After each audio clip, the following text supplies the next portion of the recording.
और छाया किसी की है नहीं। तो असल में बात यह है कि वही कर्म करो जिससे आपको फिर छाया से परेशान ना होना पड़े।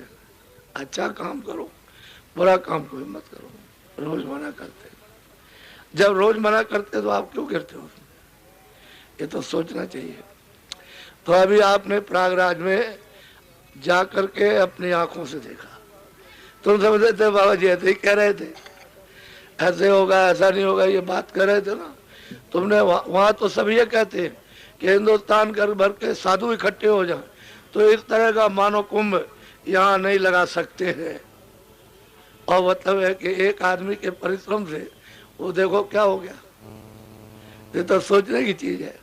इतना आदमी मतलब ये तो कितनी मेहनत की तुम्हारे सामने ही रहते रहते आते जाते आते। तुम समझते हो कि निकल गए, उसके बाद कहीं चुपचाप कहीं पड़े होंगे। ये 300 मील और रोज मतलब ये है कि धूप में रात को सोते नहीं है। जो लोग चलते हैं साथ उनसे पूछो कि गिर जाते हैं, उनको गाड़ी में नींद आने लगती है और बेचारे तो इतना दौड़ा धूपी करते हैं। ये आदिवासी क्षेत्रों में इतने लोगों को जगह जगह जहाँ की कोई जा नहीं सकता। 3.5 किलोमीटर पहाड़ों को काट करके जो वहाँ की औरतें और बच्चे सड़क बनाए, वहाँ पहुँचने के लिए 3.5 किलो पहाड़ों को काट करके, पत्थरों को काट करके नीचे बनाए ले जाने के लिए, ये छोटी मोटी बात है। तो उनकी कितनी ऊंची सद्भावना भावना, तो उनको वैसी चीज मिल जाती और जगा लिया तो फिर उनको कोई बदल नहीं सकता, कोई नहीं। तो ये है कहने का, तो कहने का मतलब यह है कि तुम शहर में रहते हो चकाचौंध, एकदम इधर से उधर, इसको देखा उसको देखा, फिर चकाचौंध हो गए। अब ये चकाचौंध में फंस जाते हो। सुमरन ध्यान तो गया अलग, 2 मिनट 4 मिनट 10 मिनट समय देना हो तो अलग चला गया। उसी चकाचौंध में बस उसी में शोरगोल मचाते हो, बस रह जाते हो। तो इसलिए चकाचौंध थोड़ा सा, अब बहुत चकाचौंध हो गई। इसमें से कुछ निकलना कुछ नहीं है। तुम सोचते हो सामान में से कुछ निकल आएगा, इसमें सिवाय खुजली के, सिवाय परेशानी के, सिवाय तकलीफ के और कुछ नहीं निकलेगा। और तो भजन में सब कुछ निकले, क्यों? इसमें तो कुछ है नहीं है। जड़ चीज में क्या है, चाहे जितनी, वो तो तुम्हारे आत्मा की ठंडक है, चढ़े, उसी से तुमको मतलब ऐसा मालूम होता है। लेकिन बुद्धि इतनी विवेक नहीं, तो उसी में मन उसी में लगा रहता है, चित्त लगा रहता है, इंद्रिया फंसी रहती है, वो मिलता कुछ नहीं। आखिर में अंत में गत्वा हार जाते हो, बस थक गए। फिर कहते हो कैसे? हम कहते हैं जवानी का जोश को थोड़ा बहुत काम में ले लो अपनी जीवात्मा के लिए। अभी बहुत तो काम करती है, तो वो काम तो हमने आपका कोई बंद नहीं किया। हमने तो 23 घंटे तुम्हारे शरीर के लिए छोड़ दिए।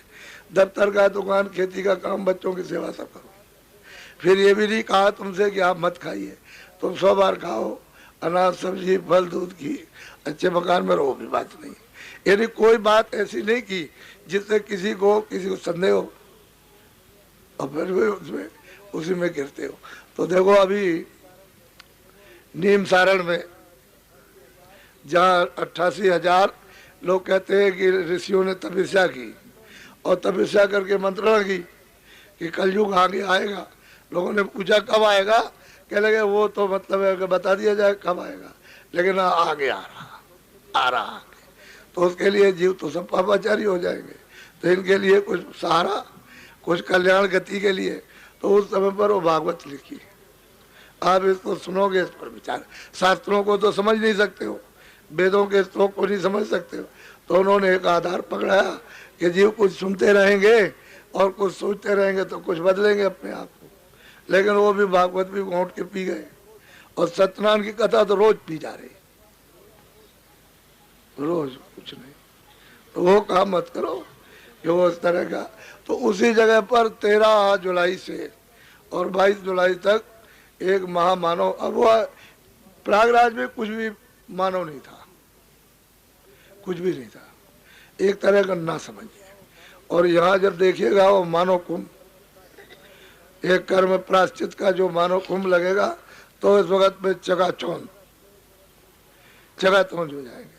तो असल में बात यह है कि आप लोग, वह स्थानीय ऐसा वहाँ पर यानी कर्म प्रायश्चित किया करते हैं कि हमारा शायद ऋषियों की भूमि पर, जहाँ तपस्या की पवित्र भूमि हो, शायद हो सकता है कुछ माफ। ऐसे तो माफ होता नहीं, माफ तो घाट पर बैठने से होगा, और वो भी कौन सा घाट, जल का घाट नहीं, कोई मतलब पहाड़ का घाट नहीं है, ये मनुष्य रूपी मंदिर में जीवात्मा का घाट। वहां पर तो माफी हो सकती है। तो वहां किसी को करना आता नहीं कि मैं वहां कैसे प्रायश्चित करूं, कैसे माफ हो जाए। तुम तो जल में नहाते हो, इधर उधर भाग गए उधर, और वो मूर्त देख ली, कहते बस पे मतलब हो गया होगा, तुमने कह दिया अच्छा हमारा माफ हो गया होगा, तो ऐसे हो जाएगा तुम्हारे कहने से? तुम तो ये समझते हो ऐसे माफ नहीं होगा। वो तो जीवात्मा का घाट है जिसमें कूड़ा कचरा हरि घाट पर आपने जमा कर रखा, हरि दरवाजे पर। वो जब तक नहीं हटेगा, सफाई नहीं होगी, तब तक जीव गति क्या हो सकती, कुछ नहीं। तो ये ऐसा सुनने को नहीं मिलेगा। सब चीज आपको समझाई जाएगी, ईश्वर क्या है, ब्रह्म क्या है, स्वर्ग क्या है, वैकुंठ क्या है, ब्रह्मांड क्या है, लोक क्या, परलोक क्या है, ये सब तुम्हारी समझ में 10 दिन का तो बहुत बड़ा। अब तुम लोग देखो कितना मतलब है, दूरबीन से भी आदमी देखने में नहीं आता, इतना प्रयागराज में आदमी किस तरह से बैठता था उस मैदान में। कभी कभी क्या सैकड़ों क्या कितने वर्षों से किसी ने नहीं देखा ऐसा, वहाँ से देखने को मिले ऐसे ही वहाँ। लेकिन यह है कि स्थान इससे भी बहुत बड़ा, प्रयागराज त्रिवेणी संगम से बहुत बड़ा स्थान है। ये अभी मतलब यह है कि अभी ये देशमुख वगैरह गए थे, वहाँ देख करके आए, ये देवास वाले, और चतर जी गए थे, उनके साथ कुछ आदमी गए हुए थे, सब देख करके आए कितना बड़ा मैदान, अभी लौट करके आए। तो कहने का मतलब यह है कि आप वहाँ 10 दिन का कार्यक्रम, अब उसमें आप लोग स्नान कर लो तो अच्छा रहेगा, क्योंकि शरीर का कोई भरोसा नहीं है। जब हम खुद कहते हैं कि हमारा किराए का मकान है और मतलब ये ऐसे हमको खाली करना, तो जब तक हो जाए किसी का भला तो हो जाए। अपना तो कुछ है नहीं, अपना तो घर नहीं है, ये तो परदेश है। तो असल में चीज आपको कैसे कह सकता हूँ, ये तुम्हारा घर है, तुम्हारा ये है, तुम्हारा, तुम साथ जाओगे, साथ आए हो, ये कुछ ले जाओगे, कुछ तो सब लोग समझ पूछ गए। इधर नीम सारण की अपनी अपनी नामदान लिया है, ये नहीं कि सब साहब जी तुम्हारा हिसाब हम देंगे, हर चीज का जो यहाँ सेवा जमा करोगे उसका हम सब हिसाब वही दे देंगे आपको, सब बता देंगे उसका जोड़ कि तुमने सेवा इतनी की, ये तुम्हारे ऊपर में ये खर्चा हो गया, उससे ज्यादा हो जाए समझ के उसका जोड़ा दुगड़ा चौड़ा हो जाए तब कहना, आप हिसाब हम दे देंगे। हिसाब पकड़ा देंगे, तुम अपना अपना जोड़ लेना, समझिए। वो तो सब मतलब सब जोड़ना पड़ता है ना। तुम बाजार में जाते हो, हल्दी बगैर काम नहीं, धनिया बगैर काम नहीं, मिर्चा बगैर काम नहीं, जीरा के बगैर कुछ नहीं बनेगा। अब गुजराती का घर में कैसे बच जाएगा, तो ये भी चाहिए वो भी चाहिए, और लकड़ी बगैर कुछ हो नहीं सकता है, तो उसमें तेल भी चाहिए, घी भी चाहिए, वो कुछ न कुछ चाहिए। एक दो चूत के साथ में सामान, कितने सामान लगते, पहले ये सोचो कम से कम। तो तुम लोग सोचते तो नहीं, इतनी इतनी गृहस्थी जोड़ते जोड़ते आज तक पूरी गृहस्थी नहीं जोड़ पाई, लगे रह गए। ये पहले सोचने की चीज है। तो वो तो मतलब वहाँ तो सब काम हो रहा, वहाँ तो मतलब 500-1000 आदमी वहाँ लगे हुए, काम हो रहा वहाँ पर बड़े जोर का। अब वो महीनों हो गया काम होते, तो बराबर मतलब वहाँ का टेलीफोन नंबर ले लो, वहाँ लग गए टेलीफोन, और यही तो मतलब बात कर लो, तो मतलब मालूम हो जाएगा कि वहाँ क्या काम हो रहा। तो अपना अपना कुछ मतलब ये है कि भाई देखो मेरा भी इंतजाम रखना। अब तुम बताओगे तो कुछ नहीं, और वहाँ जाओगे कहोगे हमारा इंतजाम नहीं, तो कोई बताना तो चाहिए ना।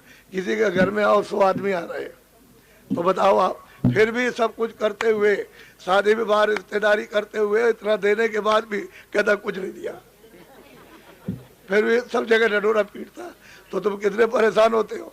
इतनी सेवा, इतना खाना, इतना पिलाना, देना लेना, कपड़े, सब कुछ कहेगा आपको कुछ नहीं दिया। लड़की भी ले गया, समझ गया, वो भी ले गया, मतलब ये कि वो मतलब और कुछ नहीं, और कुछ नहीं, तो एक दो आफत है। तो असल में चीज ये है कि किसी चीज से तुमको जस मिले। एक ने किसी ने पूछा इनसे कि ये दस्तखत क्यों, अरे दस्तखत तो इसलिए कराते हैं कि मुझे बताना पड़ेगा, ये बताना पड़ेगा कि इसने दिया, नहीं कहते कि आपने नहीं दिया। तो मुझे तो हिसाब देना ना, असली बात तो ये है। तो दस्तखत सीधा कर दो, दस्तखत करने में कुछ नुकसान नहीं है, क्योंकि हमने भी तो दस्तखत किया, सीधी बात। तो असल में दे ले तो अच्छी बात रहेगी। इसी में से तुम्हारे भी काम आ जाए और उसका भी निशाना है, उसको भी जिसका दिया ले आओ।